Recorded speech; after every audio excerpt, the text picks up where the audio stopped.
So thank you all for joining us for an info session on ODN 2019. That is our official hashtag. So if you are talking about it on social media, we'd love to have you use hashtag ODN 2019. Today on the agenda, we'll go through an introduction of the ODN team and also of everyone on the call today, all of our potential speakers. We'll give you a little bit of background on the conference itself and then go through the CFP process, talk about the purpose, and then answer any questions that you might have.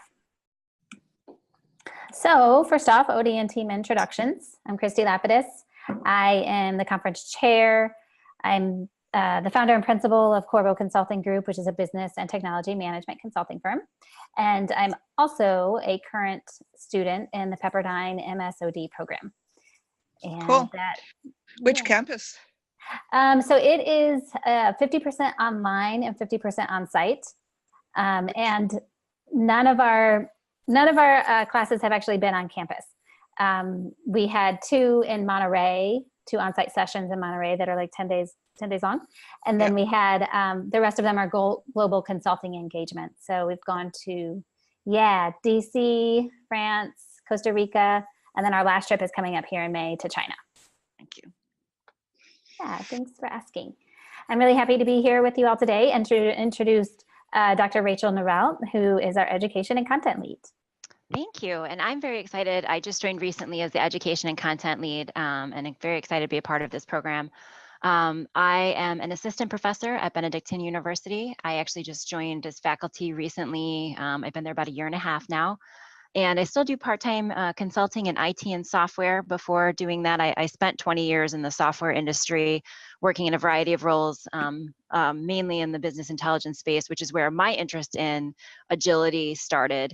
And I've shifted that focus a little bit from the software development world to agility at an organizational level. So I'm thrilled for the theme of our conference this year and can't wait to see the exciting submissions that we're going to have to explore that topic a little bit further. Thank you, Rachel. Julia, would you like to say a few words?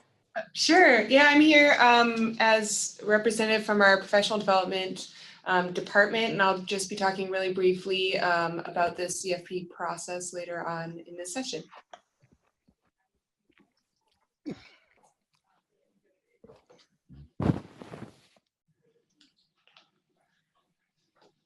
Kristy, I think you're on mute. Oh, sorry. Jill, you're up. All right. So I'm Jill Tichy. I'm not sure if I met a few of you at the last conference in October, but I am your meeting planner. So when it comes to logistics, any speaker confirmation, any information you need as a speaker, AV requests, I am your girl. So if you have any questions going forward about anything like that, how the room's set up, what will be included, that will be coming to me. Thank you, Jill. Jill is amazing. We could not do this without her. Thank you so much. And Julia as well. All right. So just if you guys didn't know already, if you want to save the date, it is October 17th through the 20th. That's a Thursday through Sunday in the beautiful Las Vegas. We'll be at the Westin, which is just right off the strip, but not too far, so you can still be involved with all of the chaos of Vegas, but still be a little off. So we'll be at the Westin. Information for the hotel is already up on the website, but registration won't be open until June. Any questions so far? Okay, great. Well, we're going to open it up for a little bit of information from you all. So we'd like to know, have each of you go around the room and briefly share your name, the locale you're joining from today, if you're an OD member, and why you want to speak at ODN 2019. So I'll just call on the first person who's next to me on my little Brady Bunch panel. Catherine Booker, Dr. Catherine Booker. Thank you. Let me just take a look at the little screen is very small on my iPhone. My name is Catherine Brooker. I'm calling from California, Silicon Valley. I've lived in Silicon Valley for quite a long time, and I have been an OD member in the past several years. I mean, just a long time, and have been doing work with an actually Bay organization, Bay Area ODN, which I think is now defunct, and then also Silicon Valley ODN. So I've actually been working in high tech. I was an engineering manager. Then I got really interested in looking at things from a systems perspective. So went back and got my master's in organization development, and my doctorate is in human and organizational systems from Fielding, and which is kind of one of the probably it used to be one of the few places that actually you could learn about organization development and some of the, you know, the elders in the field, but I think there are more programs now. So why I want to speak at the conference. So as an OD practitioner at a high-tech Fortune 500 company for quite a long time, about many years, I did lots of, I was a senior account manager there, and I did a lot of OD work. Went back and I finished my dissertation, and it was on how management consultants, OD practitioners, strategy consultants, can work with their clients towards for futures thinking, towards sustainability. And so the doctorate actually, my dissertation actually is in futures thinking and futures expertise in the competent practice of strategy and organization consulting. And I've been doing that and have an interest in that ever since. So when I saw the subject of the conference, I kind of got excited because I think there's a big overlap. I mean, to me, there's a big need for OD practitioners to become savvy about not just triple bottom line sustainability, but you know, how to think from a futures perspective about the impact that organizations will have in the world in which they're embedded, both the environmental, you know, the environment and the social world, social justice. So I actually now I'm on the board of Sustainable San Mateo County, which looks at, provides education for sustainability and works primarily with governments and businesses. I have my own little business, and have been chairing a committee on climate change. And for the past 2 years, and we're focusing again on climate change, I'm also a volunteer with the International Society of Sustainability Professionals, and we're going to be looking at climate resilience. And so as part of what I'm doing in both organizations, we're kind of looking at resilience from a slightly different perspective, but to me, it's completely relevant to OD practitioners. So I would love to be able to find a way to frame it in a way that's going to be relevant to OD folks, which I think it is, and also making a contribution for the conference. That's wonderful. Thank you so much. What a great story you have. We're happy that you're here today and interested in speaking. Thank you. Melissa, would you like to go next? Sure. Can you hear me? We can. Hi, my name is Melissa. I'm from the Chicago School of Professional Psychology. I'm a student of the PhD program, Business Psychology. Mm-hmm. And I'm a professional engineer and entrepreneur. And my topic that I want to present is the effect of brain lateralization on innovative behavior. With my background in engineering, it's pretty common to say the engineers have a right brain or do everything in an analytical way. Mm-hmm. So that impacts creativity, which affects marketing of businesses and a lot of things. And the vision and evolution, which is the ultimate goal that we have with technology. So I think presenting would be to introduce this to the managers, It includes psychological capital is the other variable that I'm testing in my dissertation. Mhm. So that's pretty much it. Very interesting. Thank you very much for sharing and for being here. Thank you. Let's see, Glenn. I think you're on. Dallas, Texas. I am an OD member. Why I want to speak is I like to talk. Anyway, my professional background, I have a PhD in organizational psychology from Alliance International at the LA campus. I've been an active practitioner of OD for 28 years, about half of it as an employee, half of it as an external consultant. I have my own small consulting concern. I've been at the Chicago campus of the Dallas of the Chicago School. They have a Dallas campus that's opened up. I've been there a year. I'm the department chair in business psychology.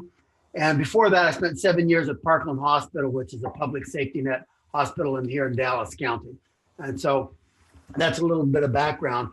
There's a couple of things that struck me about why I want to speak at this conference. One is, as soon as you say the word resilience, resilient, that always catches my eye. That's a real interest professionally, research, teaching, the ability to people who are or aren't resilient. What are the differences of that? And can you predetermine that? Is there some sort of assessment? I know there's assessment from Angela Duckworth on grit, which is similar but not exactly the same. So it's basically, if you're looking at a group of employees, who's most likely to be resilient in challenging times. And as we all know that, as someone once termed it, we're in the fourth industrial revolution, a lot of technology. I don't consider myself a technology person, nor I want to become one. However, the intersection of human dynamic and technology is absolutely fascinating to me. I'm really interested in looking at what I'm looking at now professionally is unconscious bias in artificial intelligence. Mm-hmm. And so that's just a real interest of mine. So that's why I want to speak, is I want to talk about technology resilience, the human dynamic, and particularly unconscious bias in artificial intelligence. So that's a little bit about my background. That's fascinating. Thank you, Glenn. And Glenn is also a board member. Thank you, Glenn. Nusheen. Hi, everybody. My name is Nusheen. I'm based in Southern California. Hold on one second. Sorry, there was some background noise here. I'm based here in Southern California, and I'm so excited, like others of you have shared, just when I heard the theme for this year's conference, just agility and resilience is what I've been immersed in for years. And I have my doctorate in organizational leadership from Pepperdine, and my dissertation, I focused on how to support global leaders within our complex global economy. So my findings were just so fascinating to me in terms of coaching best practices, in terms of change management. And the past few years since my dissertation was published, I've been working within a tech agile product development environment, and it's just been fascinating for me to see what qualities I need in terms of resilience to work within such an agile culture. And what I've been developing with my coaching clients and also studying has been in the area of psychological agility, and how within these complex agile systems, not only do you need agile cultures to be able to keep up, but that on an individual and team level, you need psychological agility. So that's just been so fascinating for me. And I'd love to, I'm working with the CEO of my organization, which is Executive Leadership Consulting, to come up with a few themes that hopefully we can present. One around change, just the whole concept of change management and methodology, and how it's impacted within agile, complex environments. Looking at coaching best practices, how do you support leaders during agile and complex times or systems? And also, how do you create organizational structures that could withstand and actually thrive within agile environments? So I know that was a mouthful, but that's how we got so excited about the theme of this year's conference, and we'd love to create some presentations around these themes in general. Oh, that's wonderful. I also do the agile software delivery, and with the OD background, and Rachel, you've had the same experience, kind of exploring that intersection. It's just so fascinating, so timely. We're glad to have you here, glad to have all of you here. Thank you. Thank you so much. Can I ask a quick question of Nushin? Do you use a Galbraith-Stowe model at all for your work? We have not, and that's why I would love to present on this in terms of what challenges we've faced in terms of just being immersed in this very agile, rapid, chaotic space of product development. The reason I ask is that I noticed you're in Southern California. So I actually did the University of Southern California certification in organization design. And since you mentioned organizational structure, I was wondering if you had kind of used that framework as a lens at all. I have not. I would love to see any material that you have on that, definitely. I've heard of it, but we have not used that model. Yeah. Okay, thank you. Thanks, great conversation popping up here. So let's see what is next on our, sorry. So we've covered a little bit about the conference background just from hearing from all of you. We know that the world that we live in is undergoing rapid transformation. And so how can we, as practitioners, as consultants, as trusted advisors, ourselves, how can we navigate the complexity and transformation and stay resilient? So that's kind of the background. We're also really interested in exploring that intersection between organizational agility and agile teams. So we know that there's a lot going on in team performance and helping people to be agile, and even on the individual level, as Nushin mentioned. And also, we then have the traditional OD view of organizational agility. And so exploring that intersection and bringing thought leaders together around those things is really what we're hoping to do. And I think all of you here understand the idea of complexity, given your backgrounds and your interests. There's lots of different ways to think about it: unstable, nonlinear, dynamic, interconnected, advancing technology, fast-paced, intricate, you name it. So there's a lot to unpack here, a lot to uncover, and we're excited that you're here to do it with us. That's a little bit of the background there. Is there any questions or anything that come up based upon this deeper description here? All right. I feel like we can each talk for hours about our take on this, but this is a great summary. Yes, we might have to all get together at the conference and just talk about it. So the formats that we're looking for. This is something that came out of the community roundtables. We've held 2 community roundtables over the course of the last few months, where we're specifically bringing the community together and using appreciative inquiry to build a positive vision of what we want at the conference, what will really best serve the community. And what people are saying is they want hands-on, they want experiential, they want to learn by doing, and they want to create solutions while they're there. So that is our number one priority. Is obviously the content itself is, of interest and erudite, but the format needs to be hands-on. We have a preference for that. And also people want to have dialogue with one another. They want to participate. And with that, to appeal to all different learning types, they want to be able to use technology within the sessions to, like, for example, if someone is an introvert, more on the introversion side, they want to be able to have them communicate during the session some feedback using technology so that they don't have to, use a lot of their energy being extroverted. And so that's something to keep in mind. And then people also, really what's important to people is that they find meaning and they make meaning together at the conference. So what that means is that, what that in part is in reference to is that traditionally we've done a social impact day, excuse me, and that happens on the 17th. That's the day before the official conference begins. But we're working on in an iterative style, wrapping that more fully into the conference, because we, at the social impact day, basically we bring in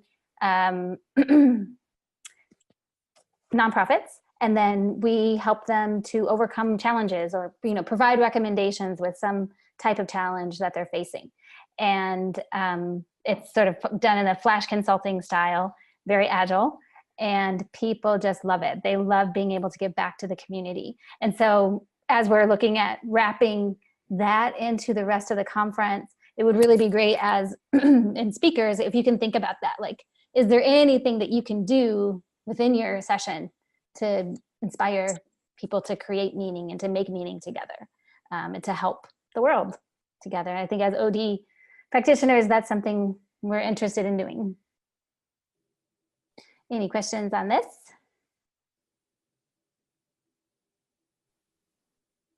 So I have just what comes up, I guess. This is Catherine again. What comes up is the technology piece. So can I make the assumption that OD Network would provide that technology? Or... Yes, that is a good question. Okay. Thank you for clarifying. That is something that we're working on. Yes, we would not expect you to provide any technology or do anything like that. This is kind of like a report out of what people want, and we're hoping to make that happen within the budget that we have. Sure. Well, there's technology that does that really nicely. So, but that would be, a good thing to have just as for everyone. Yeah. Mm-hmm. It's I've actually, I used it. We used it when I was working at a Fortune 500 in Silicon Valley, and like about maybe 15 years ago now. And there was this wonderful, it was like some kind of software for focus groups. And what they did is you each had, either computer, desktop, whatever. But the whole thing, you could see it all coming up on the screen. Mm-hmm. And then it also gave the ability to kind of synthesize it at the end. It was really elegant. Mm-hmm. But there's also open space too, I suppose. But to me, that doesn't seem. Yeah, I was gonna add in. There's a lot of apps that we can probably leverage for something like this, because the majority of people will have cell phones in the session, and then that could interact with whatever's being presented on the screen. Yeah, perfect. Mm-hmm. Okay, great. We're gonna move on to the next section.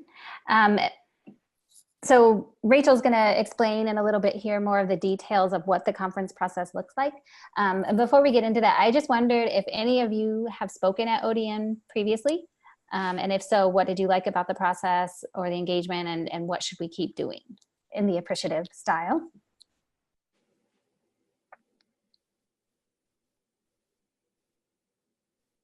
And if you haven't spoken at the conference previously, is there anything about the process so far that you would like to comment on or provide feedback on? This is Glenn. I spoke at the ODN last year. Mm-hmm. Overall, I thought it was very good. For me personally, there was too many concurrent sessions, and it was tough to get to the ones that you want. I'd like the group to kind of consider that. Maybe less is more here. What I really liked about it that keep doing is there was a wide variety of topics, all within the theme, and there's a wide variety of people who were giving the presentations. So that diversity of thought and humans, I thought was very, very well done. Thank you, Glenn. So this is Catherine again. What comes up for me is, I'm speaking to the choir, I'm sure, but organization development means different things to different people. So, there's always sort of the looking at it from the bird's eye view, what the organization is doing in terms of the environment in which it's embedded. And there's also the group view. There's the individual view. So I've heard people on this call talking about agility as an individual competence. So I'm wondering, I'm sure you've thought about tracks, but could you give a little bit more clarity to what you might have been talking about, if you have, around a track that might speak to the different levels of, the different levels or scales around which someone might be engaging? So from my perspective, I was going to say, Kristy, you could chime in on this. I think we're to that point. We're kind of waiting to see what the submissions look like and how to slot them into some logical tracks from there. Because I agree with you that I think we're going to get, especially around resilience, a lot of people exploring those intrinsic values, the individual capabilities. Agility, as Kristy mentioned in the beginning, people are starting to explore more now at a team and an organizational level. And so I think too, the session formats are going to lend themselves into falling into different tracks, so that we can kind of have exploration of these topics in different lenses from that perspective as well. Sure. So, yeah. Thank you. Yeah.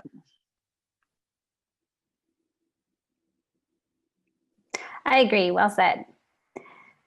There's not anything else anyone would like to add here. I will then turn it over to you. Thank you. I have a question, Kristy. Uh-huh. I just wanted to know if this is open to international submissions and whether Skype presentation is possible or Skype engagement or. It is open to international presentations. We haven't done anything over Skype previously. And I don't know if we would have all the audio visual set up to handle that this year. I see. That would be an additional cost, but it is something definitely to keep in mind for next year, and I will take a note of that. Great, thank you. Okay, so on to the session types. So as Kristy had mentioned, we've been doing some community calls to get feedback on the prior conferences to do a little bit of redesign to be a little bit more innovative with this conference and make it a little bit more interactive. And to that point, we have a variety of different options for proposals outside of just traditional paper presentations. And you can see as well on the slide that there's a variety of different time slots you can target for these depending on which option you're kind of going for. Again, note the first are more interactive with the audience. So the first in particular is more of a collaborative session if you haven't done something like this before, where you initially take the large group and you divide it into smaller groups. And similarly with the appreciative lens, you're co-creating possibilities. So then in those smaller groups, while you're brainstorming around a topic, you then bring that back to the full group and have more dialogue and connection, bringing those subtopics. Those can be very effective because sometimes within a large group, in the limited time that we have, it's hard to get everyone's thoughts to the table. And so this is just kind of a more interactive session where you can bring out more within the different groups. And I'll just go through all these quickly, and then I'm happy to take questions on those. We're also open to session types this year in a traditional World Cafe type format. If you haven't participated in one of those before, usually you put conversational rounds together that are about 20 to 30 minutes each. And then usually you will have a host at each table that kind of remains while people go to different tables, so that you're kind of sharing and exploring different ideas in different groups, but you still have that central anchor point as a host at the table. So World Cafe format is something that we'd definitely be interested in as part of this format as well, which would be kind of exciting. A little bit different than that is an open space format. And this is going to be where the first is more small groups bringing it to the large groups. This is staying more in a large group circle format on a question that matters to someone in the group. So anyone who is very passionate about an issue steps into the center of the circle. We'll put a topic of their curiosity on a flip chart. And then the rest of the group can convene around the topic related to that interests them most. So there's going to be, so you as the host of that type of sessions are going to help facilitate that dialogue. And the goal of that is really you can have some question prompts as part of that, in the spirit of your research and some of the topics that you're looking to explore there. So that's more of an open space. If you go to the main conference website as well, both for World Cafe and for Open Space World, there are actual links to find out more about those forums and formats if you're interested and you haven't explored those before. We're also open to any other experiential format. I know I have done some non-technical agility exercises in presentations with other networks and communities in the past. So we're very open to any ideas, knowledge, and methods that you want to share for experiential methods that we don't have listed. Again, we're looking for innovation and creativity and engagement with the members. And especially since this is a topic on agility, you know, agile methods coming to the table of different ways of thinking are much appreciated here. The next is an OD Talk, AKA TED Talk, where you'll have 18 minutes and you'll be grouped with 2 other people by our team, the conference planning team. And so we would kind of try to interweave those topics together so that there's kind of like a narrative between all 3 of your presentations and your speeches there. And obviously this is all about, you know, ideas worth spreading in the spirit of what a traditional TED Talk would be like, to engage the audience, to keep building on that. And then this would have more of a traditional Q&A at the end of it. And finally would be traditional presentations of 60 to 90 minutes. It's more of a lecture presentation. I will say that, you know, given what our members are looking for at this time and the conference attendees, we would be giving preference to experiential sessions over traditional paper presentations, but we would not be averse to any of those in any way, especially if they have, you know, some fantastic research and some new insights that you can bring to the table. Any questions on any of the session types? And the conference page obviously has more detailed information about each of those as well. This is so great because I was just thinking traditional presentations, so now this changes everything, which is so exciting. Which is fun because it Right. gives you different ways of bringing your knowledge to the table outside of a traditional paper. Would any of these be also, are you going to publish it in a conference manual? Like, do we have to have it written up as well? I'm going to push that back to Kristy because I'm not just joining. I'm not sure how that process works at this point. Okay. So we generally will publish, we have a conference app and there will be materials that you can upload for that. And that stays accessible. Like I can still access last year's information now on that app. So there is that to keep in mind. There's not necessarily a requirement that you have to have things presented, though people, you know, in an electronic format, though people, as you're probably aware, you know, we have different learning types. So we want to try to appeal to all different types of learning types. So having visuals is nice to have for people who learn that way, who don't really learn through listening. So there's not a there's not a conference manual afterwards that would have all the presentations written up. It would be not a manual, just what's in the app. I see. Okay. Yeah. Sorry. So there's no conference publication or anything. Correct. Okay. Correct. Great. Kristy, I believe we do post it on the website. We have a page for presentations that get uploaded to the website. Oh, I was not aware of that. Good to know. Thank you, Jill. Yeah, no problem. Okay, and so one other thing is we also obviously have traditional poster sessions. There's further information about the poster sessions and the design considerations on the website as well. But similar to a traditional poster session, essentially it's a graphical snapshot of your perspectives on agility and resilience. We'll have those out throughout the duration of the conference, and then people can go through and review and select their favorite poster that was meaningful and created some sort of an impression to them as well. And there's guidelines for all of this on the website, and we'll cover that again at the end as part of the submission process. So where would you see a case study? Like, for example, if I wanted to present a case study, how would you see I think that depends. I think if it's a case study where you're going to review maybe some literature or things that led to an application in an organization, and then a discussion of the application that could fit within a traditional presentation. Yeah.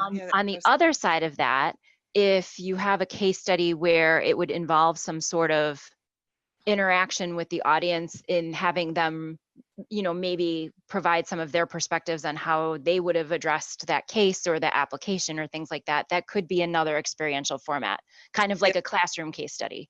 Yeah, thank you. The other thought I was having was like World Cafe. So World Cafe is typically organized around a particular question. True. And, Yes. and so it'd be really kind of interesting to do a little bit of a didactic piece as an intro, and then have people do the World Cafe around that question. It could. That could be a great idea as well. I That again, sounds I think great. it depends on how you want to position it. That sounds very interesting. That also could be very interesting in using a World Cafe, or even the design opportunity to explore the case, and then at the end present what you ended up doing with the case and discuss similarities or differences as part of that. That could be, something that would be interesting as well. Yeah. And then I guess I don't want to take too much space, but just as I'm sort of thinking about this, I'm thinking, our clients could be very different. So traditional OD would, I've been in corporate America for a long time, but I'm now working with folks who are in government and the city, cities and municipalities, and so could you give me some clarity on the breakdown, the demographics of I have that coming up on a slide. Yes. Perfect. Thank you. Sure. Just a note that I did just that, Catherine, last year in a World Cafe. I did about 15 minutes of the didactic that you're talking about, and my topic was technology strategy. Nice. Okay. And so I just gave people information about like different technologies that were coming out, and then asked the question, how we could create a positive future with technology. And so it was really cool. It was really fun. And also I would invite you all to, if you have work that you're doing with your clients, invite your client up on the stage with you. And that can be, a little bit more interesting than just one person. Great. And sorry, who was just speaking? That was Kristy. That was me. Kristy. Oh, that's Kristy. Okay. I didn't see your lips moving. So. I had stopped my video. I thought it was you. Thank you. Sorry. Okay. With that, I think we can go to the next slide. I don't have control. Otherwise, I would push it forward. Oh, there we go. Thank you. So audience and suggestions, and I don't know if this fully covers your question on audience, and I think Jill got this for us, so thank you so much. You can see the common attendee professional titles. You obviously have a lot of good director, manager, CEO, president levels that are attending here. I would note, because this is one of the questions that I had, I've attended the conference in the past, but I wasn't sure of the mix, and note here that it's 11% student, and it seems it's much more in practice than in the classroom. Nice. So that's interesting, and if you look at the breakdown of internal and external practitioners as well, and the years of OD experience, that should be another lens in not only what you're interested in presenting, but in thinking through the audience that you're going to be interacting with, especially if you're not just going to do a traditional lecture paper format and you want to engage with the audience. Designing it knowing the level of the people involved will, also be something that would be very helpful as you're considering your proposals. As we go through and we're looking at the different types of submissions, obviously some of the key things that we're looking for is alignment with the theme of agility and resilience. But again, as I've been mentioning, we're really looking for things that are innovative and interactive. If it's not exactly the theme of agility and resilience, but it's an up and coming trend and topic and it's tangentially related, that's not going to preclude you from being accepted for the conference. We would love and welcome anything that's innovative, interactive, something that's going to bring some new insights to this community. The only cautions we would give you on your submissions, obviously, I'd say the most important is the second one, and the fact that we know we're all out here as consultants and people are in a way showing their expertise, selling their services. But we ask for no pitches of books or specific, programs that you're trying to sell throughout this. Also use caution, if you're submitting something of, discussing if if someone's a member of the review committee, the specifics of your paper to try to get your paper to move through. Hopefully we all move forward with integrity, but just things to mention. And also to make sure that the paper submission that you have, we'll talk about the format quite shortly after this, is very specific, that it's complete, that it's edited. I know I myself always get a second peer review before I submit anything because even with spell check, I always have typos. So just, some tips we want to have for you. There's additional tips on the website as well of things you should consider before your submission. So would that be APA style? Would it fall APA style? It should be, yes. That would be preferred, yes. Yep. Any questions on this? And again, this is being recorded, so the demographics and this information will be available for you after this call as well. Okay. Then hey, Rachel. Yes. Just a question, just because I haven't presented with this group before. Do you want it to be more academic, or should the is that kind of the context of it? It should be academic or not? I have personally found this group to be very scholar practitioner. Okay. Great. More on the practitioner side, but the practitioners love learning about the scholarship side as well. I think people have found, at least again for me, and Kristy, you can speak to this as well, a lot of value in the practical applications where they're still referring back to some of the theories that inform them on how they came up with those practical applications. Yes, I would agree with that. So there is definitely, we have a solid base in academics, but we really want to give people something that they can take home, that they can do. We get a lot of feedback of people don't necessarily want to hear as much about theory if it's not applicable to what they're doing today. This is Glenn. In my experience in attending last year, is conferences that people talked about or seem interested in going were practitioner focused, that, like Kristy just said, great information, I can use it next week. So that, I think if you take that orientation, you're not going to go wrong. Thank you.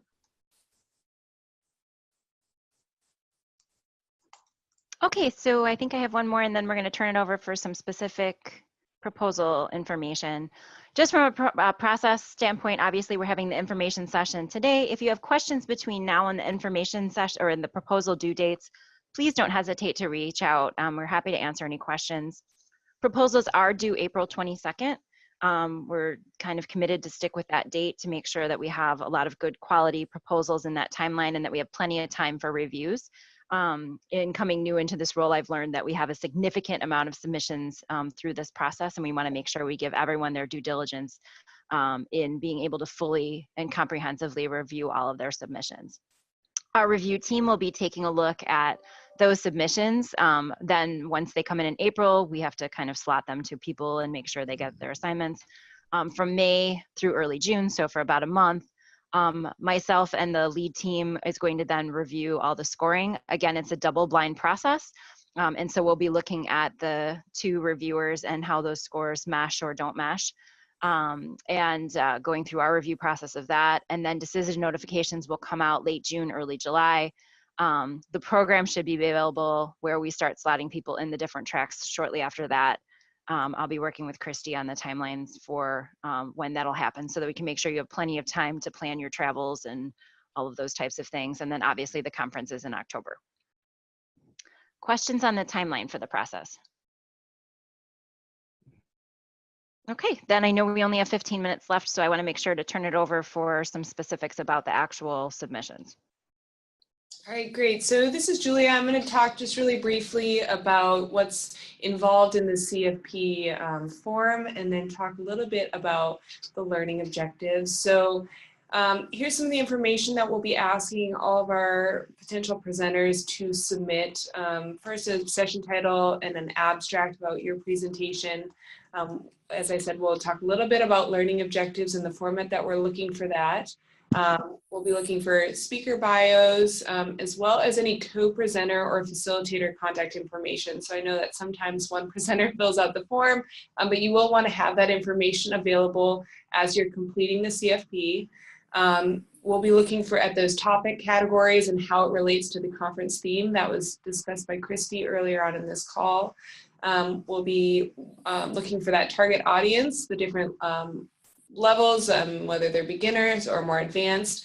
And then those takeaways, as we talked about, we're looking for what they can how they can apply your content after the conference. So those are just some of the things you'll want to think about as you're going through creating your potential CFP for the OD Network conference. If you want to go to the next slide, I'm going to dive a little bit into the learning objectives, just because these are something that we'll use, one, for a best practice, but two, we will be applying for continuing education credits, and this is an important part of that application. So I just wanted to talk about it really briefly. So first of all, what is a learning objective? For those of you who might be new to it, it's a way for you to describe, to state what your learners will be able to do as a result of your instructions. So it clearly defines the goals of your training. It allows the learner to self-reflect as they're going through your presentation as to whether or not they're picking up the key points of your training. And it helps you plan your training. It helps you make sure that the content that you're putting within your presentation ties back to those key takeaways that you're looking for from your learners. So there's two parts to a learning objective. There's the action verb and the performance standard. So if you want to go to that next slide, we'll talk a little bit about the action verb. So this is something we're looking for a measurement method. And depending on the verb chosen, it reflects the rigor of the learning objectives. So some examples would be listed here. On the next slide, it'll also show Bloom's taxonomy. So this is a way for you to kind of check your rigor as you are creating your learning objectives. Those action verbs at the bottom here, describe, list, recall, those are going to be a little lower level thinking. If we're trying to facilitate and really get some higher level thinking going on, we're going to want to move up into the analysis, the synthesis, and the evaluation stages of this taxonomy, really allowing people to take the content that you're presenting and do something with it. So find a way to categorize or develop something from the content that you are presenting. On the next slide, it talks a little bit about that performance standard. So that's the second part of your learning objective. What will the learner be able to do after your training? What's the criteria that shows that they have accomplished what you set out to accomplish? So I'm going to, on this next slide, show a non-example of what we're looking for when we talk about a learning objective. This says, by the end of this training, participants will understand the causes of the War of 1812. This is something we see often, this verb of understand, or sometimes we see learn. The issue with this is that it's not measurable. How can I check in with my learners to see if they understand? It's a little bit challenging. So we're looking for something measurable here. So on the next slide, this shows an example. By the end of this training, participants will be able to list 3 causes of the War of 1812. I can go to any of the learners within my session and ask them, can you list these 3 causes? If yes, then they've met that learning objective of my session. If not, what kind of reteaching do I need to do, or how could I help answer those questions? So again, this is just something we want to highlight. One, it's a best practice in writing presentations, but also, again, just critical for us to be able to offer those HRCI and SHRM credits at this year's conference. So something we wanted to make sure we provided some resources, and we'll also be providing on the website a short handout that just talks about this a little bit further if you're interested in learning more. So does anybody have any questions about that, or the content that's going to be included in the CFP? I know I went through that kind of quickly.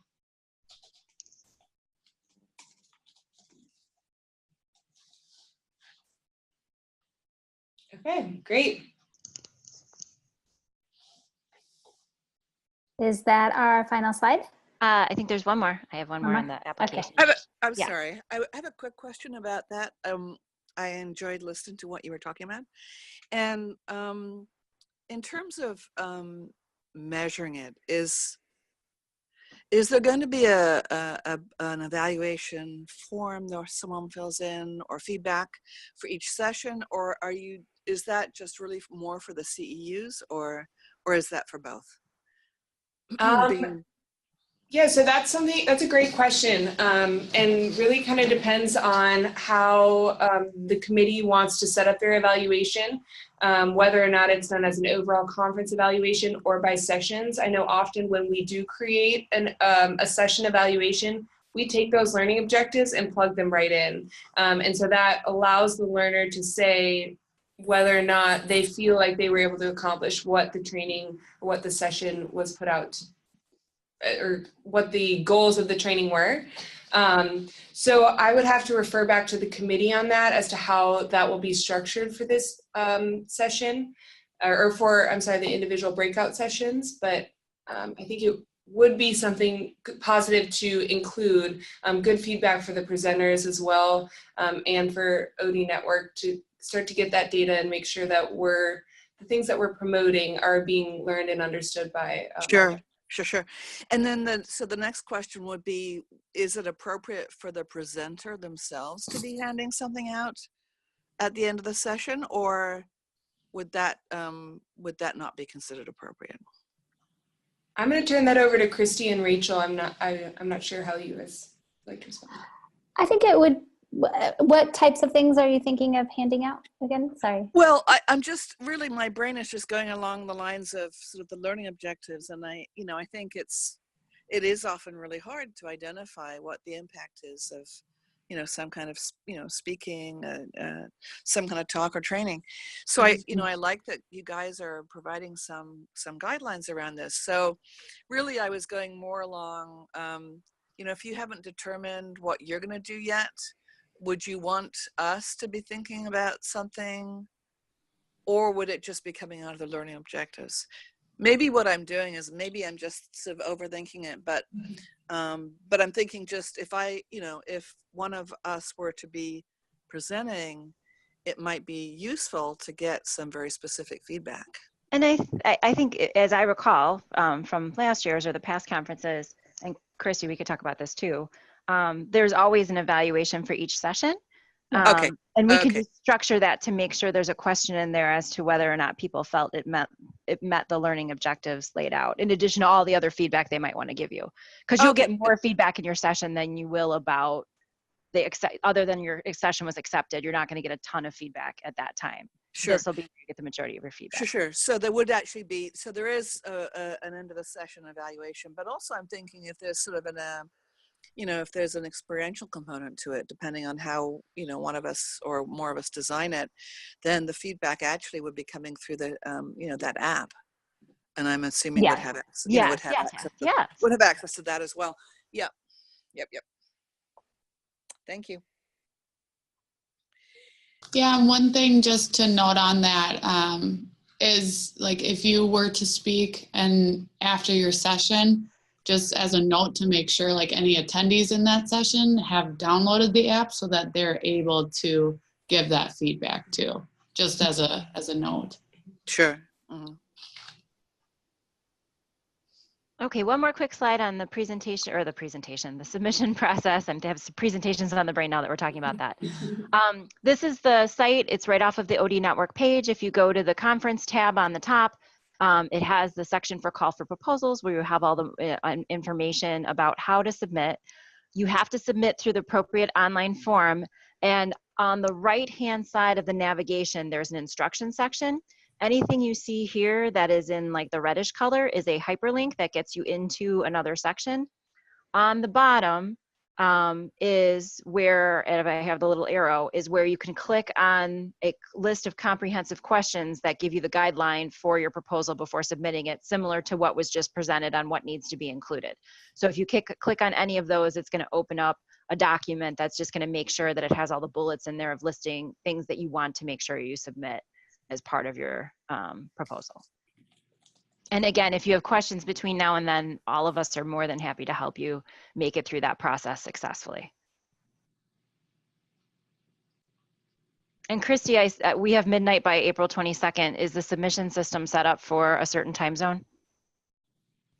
I believe it would be central. Okay. Important safety tip, because I know some people like to finish refinement at the last moment. Any questions about that? Again, the conference site's really comprehensive, provides a lot of great information on the different types and things of that nature and tips too. I really enjoyed this presentation. It was very thorough and comprehensive. Thank you. Thank you very much. And then this will be on the website, and that probably won't happen until early next week because it takes a while for this recording to upload, but I will send a follow-up email to the participants with this PowerPoint and then the link to find the recording, if that works for everyone. Works for me. Alrighty. Sounds great. Well, maybe we could just do a quick checkout. We've got 2 minutes. We can just go around the room and everyone just give one word or one sentence about how you're feeling after the speaker info session today. Glenn Earl, very informative. I'm glad I attended.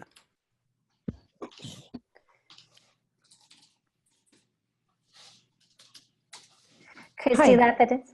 Oh, go ahead. Hi, Melissa.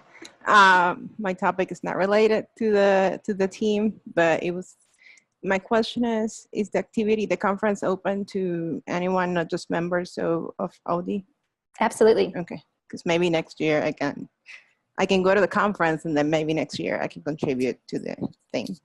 That sounds great. It was great, thank you. My one word would be inspired. So good to be in the company of all you all and who are focusing on similar things and looking forward. Thank you.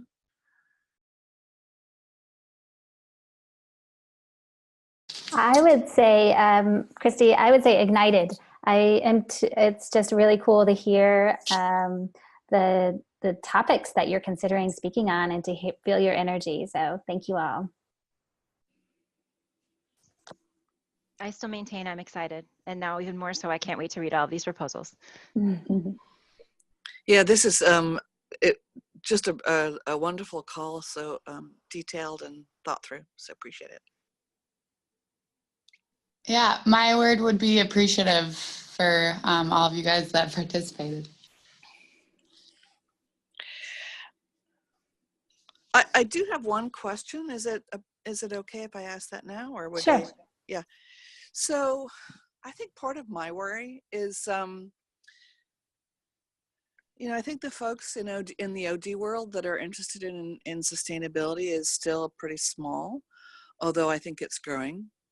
And so in a sense, it's kind of hard, some people sort of say, well, what is sustainability?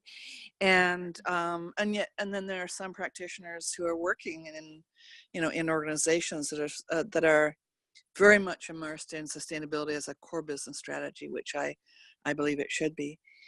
And so I guess my hope is that it would be relevant to this particular topic, because it feels a little bit like, agility and resiliency.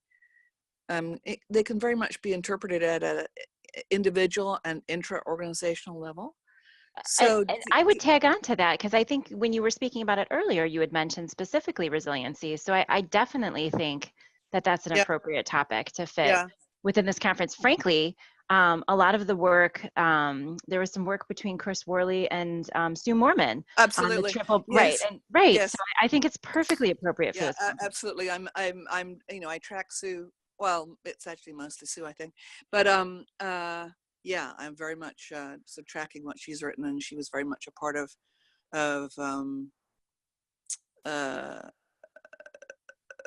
my lit review in my dissertation, but also I'm sort of current literature. Sure. So yeah, I mean, I think, so that's good to know. And I'm wondering if there's someone that might be willing to meet with me after, to just sort of, let me know what kind of questions do you have, around, because I could orient it, several different ways, but I'm thinking it'd be lovely to be able to sit down with someone and have them ask me, tell me what questions they might have that would be, that would help me orient my presentation. Would that be something that's possible? Well, I think I'm not sure. So Kristy, I mean, typically after you're accepted, you're kind of essentially structuring your presentation or your session based off of what you've proposed to us. Right. Sure. Right. Sure. Yep.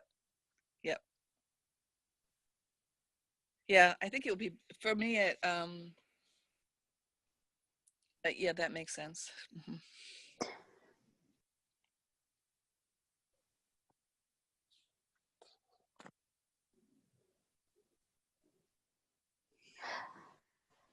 But if there are specific questions, I was just thinking as we were talking about, I'm wondering, is there some way we could have, just an online forum, on our Facebook page even, or through Twitter, post some questions and start a conversation. Or, once the sessions and the tracks are laid out for the conference, perhaps you can,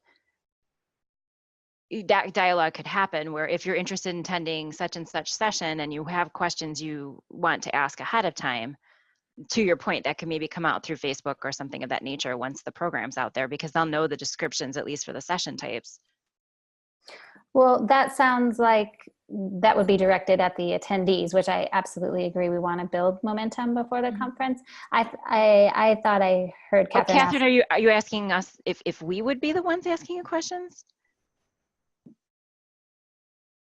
So you're on mute, Catherine, if you're talking. I'm still on mute. I thought she was asking if she could ask us further questions about her proposal. No, I think let's just kind of move on. I think Okay. I think my dilemma is that it's that it's such a broad topic, and my worry is that the conference itself would be more oriented toward intra-organizational and individual competences. But I think maybe it was Kristy said, no, you thought it was actually relevant. So I was going to say, I fully just, think your topic is relevant. Yes. Okay, and again, it ultimately is going to end up in the hands of 2 double-blind reviewers and our team to then review their evaluation of that to figure out what gets slotted in. But sure, again, sure. Having studied the sustainability work with Sue Mormon and things of that nature, and she uses a lot of the agility frameworks within her evolution models and things of that nature. I think that would fit perfectly. Yeah, I concur. Yeah. Absolutely. Great, thank you. All right, anything else before we go? Okay, well, thank you, everyone. Have a wonderful weekend. Thank you, everyone. Thank you. Look forward to seeing your proposals. Thank you so much. Bye.